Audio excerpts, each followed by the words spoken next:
Welcome to Mithuna's kitchen. ఈరోజు వీడియోలో పాతకాలం వంట దిబ్బ రొట్టె ఎలా వేసుకోవాలో ఇప్పుడు నేను మీకు చేసి చూపిస్తాను.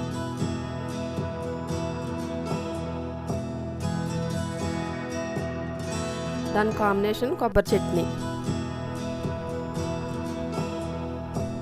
ఒక బౌల్ తీసుకుని ఒక గ్లాస్ మినపప్పు ఒక 6 గంటల పాటు వాటర్ పోసుకుని నానబెట్టుకోవాలి.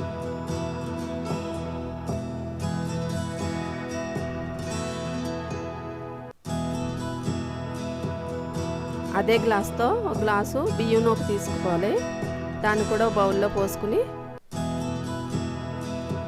నీళ్ళు ఎక్కువ పోసుకోకుండా తడి పొడిగా కలిపి నానబెట్టుకోవాలి. పప్పు నానబోసినప్పుడు ఇది కూడా అలా కలిపి పెట్టేసుకోవాలి. బియ్యం నూక నాని మెత్తగా వస్తుంది అప్పుడు రొట్టె మనకు వేసుకోవడానికి.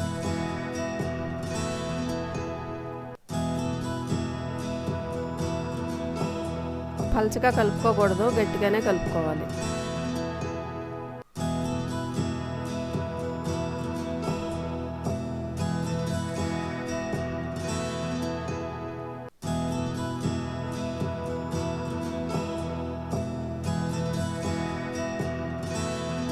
దీన్ని పక్కన పెట్టేసుకుని ఇప్పుడు పప్పు నానిపోయింది, గ్రైండర్లోనే వేసుకోవాలి. మిక్సీలో వేసుకుంటే గట్టిగా ఉంటుంది.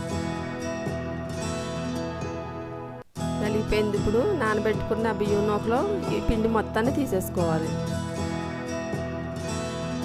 పిండి కూడా మనం రుబ్బుకునేటప్పుడు గట్టిగానే రుబ్బుకోవాలి.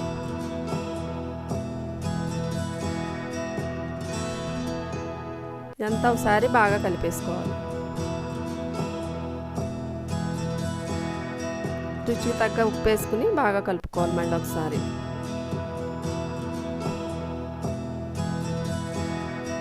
దీన్ని పక్కన పెట్టుకుని ఇప్పుడు కొబ్బరి పచ్చడి చేసుకుందాం. పొయ్యి మీద మూకుడు పెట్టి కొద్దిగా ఆయిల్ పోసుకోవాలి.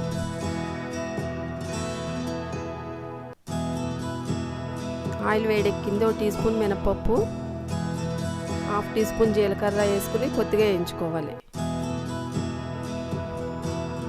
ఎండుమిర్చి కొద్దిగా, 2 వెల్లుల్లి రేకలు, ఇవన్నీ ఒకసారి వేయించుకోవాలి. ఇది వేగిపోయింది, పక్కన పెట్టి చల్లారబెట్టుకుందాం. అదే మూకుడులో 2 టేబుల్ స్పూన్ల ఆయిల్ వేసుకోవాలి. మనం కలిపి పెట్టుకున్న పిండిని ఇప్పుడు ఆ మూకుడులో వేసేసుకోవాలి.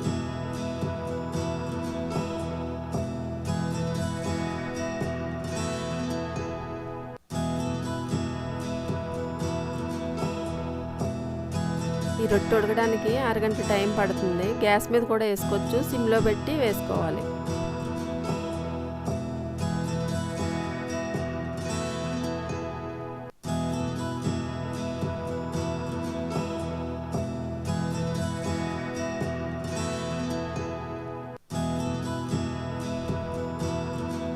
మొత్తం అంతా వేసుకున్నాక ప్లేట్ తీసుకుని అడుగున ఆయిల్ రాసుకోవాలి. దానికి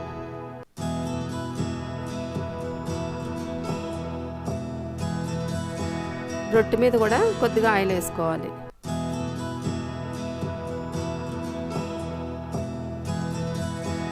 అలా వేసుకుంటే రొట్టె పైన కూడా బాగా ఉడుకుతుంది. ఆ ప్లేట్కి పైన అంటుకోకుండా ఉంటుంది. మనం పైన ప్లేట్ పెట్టి దానిపైన నిప్పులేస్తాం, అందుకని ప్లేట్కి ఆయిల్ రాస్తున్నాను. అలా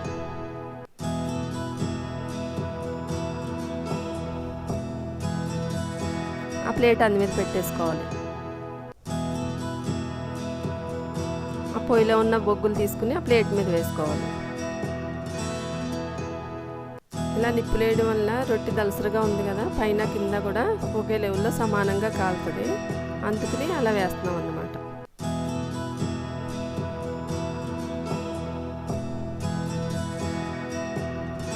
రొట్టె ఉడికేలోపు మనం పచ్చడి చేసుకుందాం. మిక్సీ జార్ తీసుకుని మనం వేయించి పెట్టుకుని అందులో వేసుకోవాలి.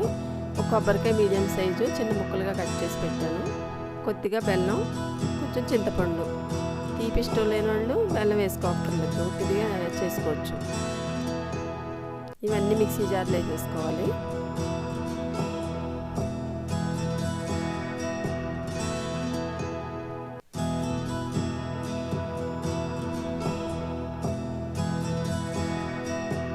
రుచికి తగినంత ఉప్పు వేసుకుని ఒకసారి వాటర్ పోయకుండా అలా వేసుకోవాలి. ఇప్పుడు కొంచెం వాటర్ పోసుకుని మళ్ళీ మిక్సీ పట్టుకోవాలి. ఒకసారి గరిటెతో కలుపుకొని సరిపడా వాటర్ పోసుకొని మెత్తగా మిక్స్ చేసేసుకోవాలి.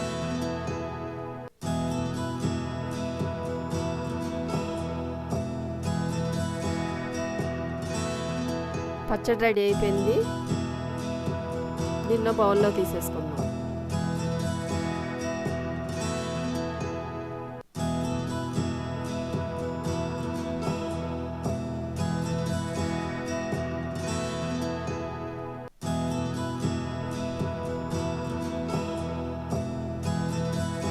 రొట్టె రెడీ అయిపోయింది. దీన్ని దించేసుకుందాం.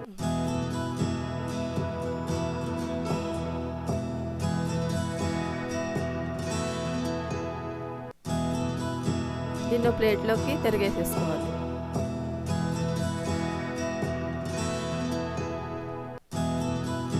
అలా వేసుకున్నాక మనకు నచ్చిన సైజులో ముక్కలు కోసుకోవచ్చు. ఈ రొట్టె మనకి దూర ప్రయాణాలు ఏది వెళ్ళినప్పుడు తిరుపతి వెళ్తా చూడండి ట్రైన్లో, అది అలాంటప్పుడు ఇలా చేసి పట్టుకెళ్తే బాగుంటుంది, పాడవకుండా నిల్వ ఉంటుంది.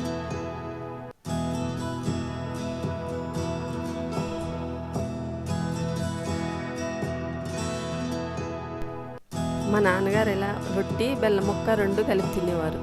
అలా తిన్నా కూడా చాలా బాగుంటుంది. చూడండి దలసరగొన్న లోపల చాలా బాగా ఉడికింది. బెల్లం పాకం కొబ్బరి చట్నీతో తింటే దిబ్బ రొట్టి చాలా బాగుంటుంది. మీరు ట్రై చేసి చూడండి. నచ్చితే నా ఛానల్ని లైక్ చేయండి, షేర్ చేయండి, సబ్స్క్రైబ్ చేయండి.